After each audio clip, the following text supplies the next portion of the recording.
mendengar cerita tentang manusia masuk surga dan neraka. Di antaranya kisah tentang wanita tunasusila pelacur yang masuk surga karena menolong seekor anjing. Kisah seorang yang masuk surga tapi belum pernah sholat dan sujud, orang masuk surga dan neraka karena seekor lalat. Pertanyaan saya, apakah saat ini sudah ada umat Nabi Muhammad atau manusia yang sudah berada di surga neraka? Bukankah manusia akan masuk surga neraka setelah hari kiamat? Kisah tentang seorang perempuan WTS membuka sepatunya, sepatu kulit, dimasukkannya ke dalam sumur, dituangkannya ke anjing yang menjulurkan lidah. Bukan umat Nabi Muhammad, tapi cerita tentang Bani Israel. Allah mengampunkan dia dan dia akan masuk surga. Apakah di surga itu sekarang sudah ada orang di dalamnya? Nabi Muhammad dulu masuk ke surga untuk apa? Meninjau-ninjau, menengok-nengok. Orang yang soleh meninggal, rohnya masuk ke dalam burung paruh warna hijau.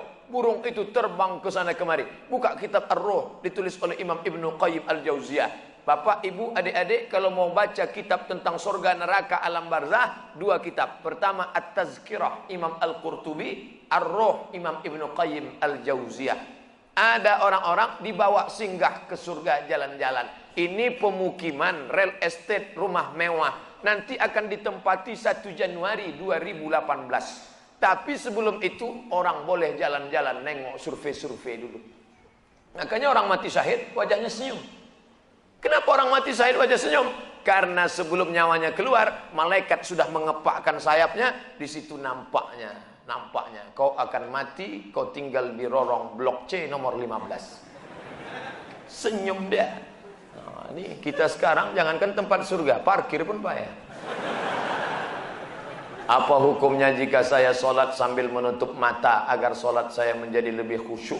Apakah ini tak boleh Pak Ustadz? Sebab dulu saya pernah tanya hal ini pada dosen agama, katanya ini tak boleh karena dianggap tak sopan pada Allah. Sementara jika mata saya terbuka, saya sulit untuk khusyuk. Adakah solusi untuk saya Pak Ustadz? Thanks.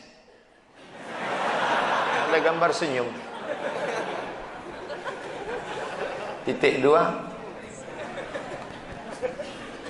Sekarang saya mau menunjukkan beberapa riwayat sahabat Nabi itu sholatnya pejam mata atau buka mata. Jangan jawab.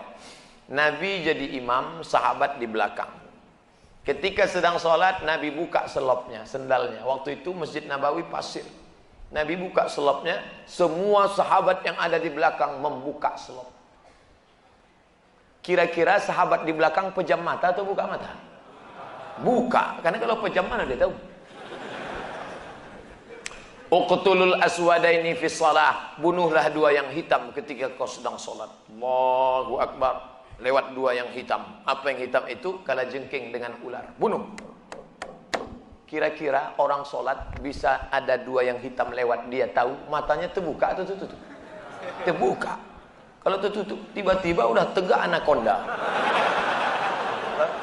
Nah, terbuka.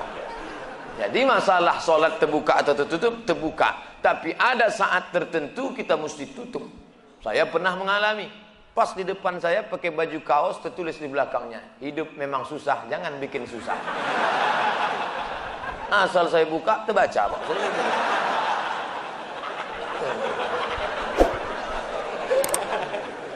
Jangan sholat ke masjid pakai baju bergambar-gambar, bertulis-tulis, pakai baju polos. Gambar. Sudahlah hari Jumat, besok terlambat datang, datang ke tengah, tulis di belakang. Emang masalah buat lo? Kita bukan cerita sah tak sah, tapi efek pengaruhnya terhadap ibadah. Bagaimana pandangan Islam yang baik dalam mencari pendamping hidup seorang istri? 4 orang Pak Ustaz, sifatnya 4. Tungkahul mar'atu li arba'. Perempuan dinikahi karena 4. Apa yang pertama? 5 liha, karena kaya. Kenapa kau nikahi dia? Mana lah Pak Ustaz, aku tengok cincinnya 3 biji. Kaya, tak salah. Wali hasabiha. Kenapa kau nikahi dia? Keturunan Pak Ustaz, darah biru. Payah kemarin waktu cari donor darah, biru darah. Yang ketiga, wali jamaliha, karena cantiknya. Rambutnya bak mayang terurai, pipinya bak pauh dilayang, alisnya bak semut beriring, Bibirnya ba'da 5 merekah. So sweet. Walidiniha, karena agamanya. Fazfar bidzatiddin, pandang karena agamanya. Kau nikahi karena sukunya. Berapa banyak orang melanggar pantangan suku, dipecat dari suku. Kau nikahi dia karena kayanya, hartanya hilang melayang, kau tak suka lagi. Kau nikahi karena bentuk rupa, perempuan bagaikan bunga, kuntum mekar, setelah itu layu, semuanya layu, dia akan berubah. Nikahilah karena agamanya. Ustadz Somad, ya, saya mahasiswa Ustadz dulu, ya. Bisa, saya udah tamat kuliah Pak Ustadz, mantap. Udah kerja Pak Ustadz, alhamdulillah. Belum nikah Pak Ustadz, nauzubillah. Bisa Ustadz carikan yang ada 4-4-nya Pak Ustadz. Kalau ada 4-4-nya ngapain untuk ente? Man talaba akhan bila aibin baqiya bila akhin. Siapa mencari kawan yang tak bercacat, seumur hidup tak akan berkawan. Menikah bukan mencari kesempurnaan, menikah menutupi segala kekurangan. Semenit setelah akad, mulailah kau nampak segala kekurangannya. Kurang cantik, kurang tinggi, kurang putih, kurang mancung, kurang. Maka setelah nikah, kau tutupilah segala kekurangannya. Setelah dapat, inilah dunia akhirat Pak Ustadz. Jangan lagi matamu liar kemana-mana. Kalau laki-laki sudah menikah, nampaknya perempuan cantik di jalan, pulanglah ke rumah. Apa yang ada pada perempuan di jalan itu, ada juga di rumah. Walaupun bentuknya agak lain sedikit. Bagaimana Ustadz menjaga kesehatan begitu jadwal padat?